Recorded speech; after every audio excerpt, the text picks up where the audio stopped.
कैराना चलते हैं। मृगांका सिंह, हुकुम सिंह की बेटी, पिछली बार चुनाव से हार गई थी। अभिषेक उपाध्याय ने बात की है।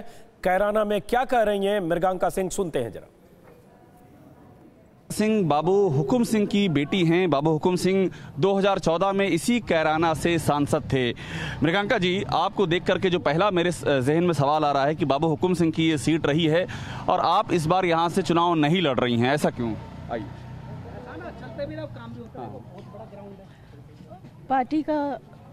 पार्टी नेतृत्व का विशेष अधिकार है कि वो अपना कैंडिडेट चुने। लेकिन आप लड़ना चाहती थी तो सच है ना?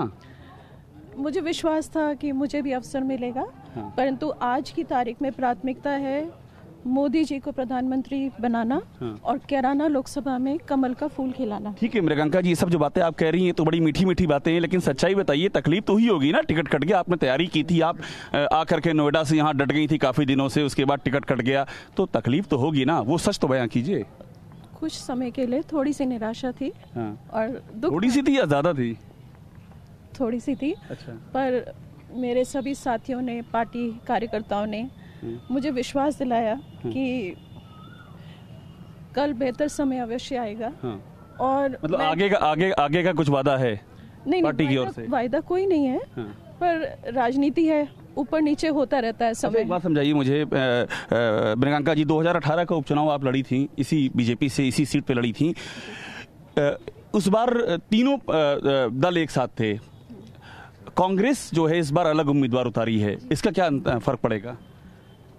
वैसे तो आकलन जो है वो 23 मई को ही आपको जानकारी मिलेगी। लड़ाई कांटे की है कि नहीं, ये बताइए। जी, लड़ाई अवश्य, टक्कर है पूरी। टक्कर है पूरी, मानती हैं आप? जी जी। हाँ। पलड़ा किसका भारी है? बीजेपी का। सच बोल रही हैं ये आप? नहीं, बिल्कुल सच। आप देखिए, आंकड़े तो बीजेपी के खिलाफ हैं। आंकड़े बीजेपी के खिलाफ इसलिए हैं कि देखिए उधर जो उनका पूरा वोट बैंक है, दलितों का, मुस्लिम का, वो सब एक साथ है। वो सब एक साथ हो जाएगा तो फिर कहाँ बीजेपी रहेगी टक्कर में? नहीं, एक बात आप ये यकीन मानिए। हाँ। कि मोदी जी ने पिछले 5 वर्षों में जो कर दिखाया है, इस लोकसभा में भी हजारों ऐसे मतदाता आपको मिलेंगे जो उनकी योजनाओं से लाभान्वित हुए हैं। हजारों से कहाँ तय होगा मृगांका जी? ये लड़ाई तो 16.5 लाख की लड़ाई है, इसमें हजार क्या मायने रखते हैं? उससे एक संदेश गया है कि यदि मोदी जी दोबारा प्रधानमंत्री बनते हैं तो घर घर में उनकी योजनाओं का लाभ पहुंचेगा। अच्छा, ये बताइए, बाबू हुकुम सिंह ने यहाँ से पलायन का मुद्दा उठाया था।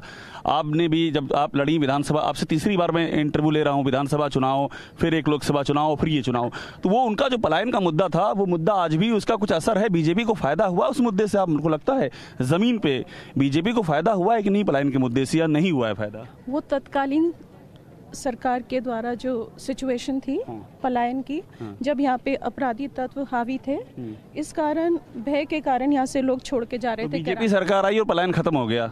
अवश्य, निश्चित रूप से। आप यहाँ पे कैराना शहर में भी जानकारी लीजिए।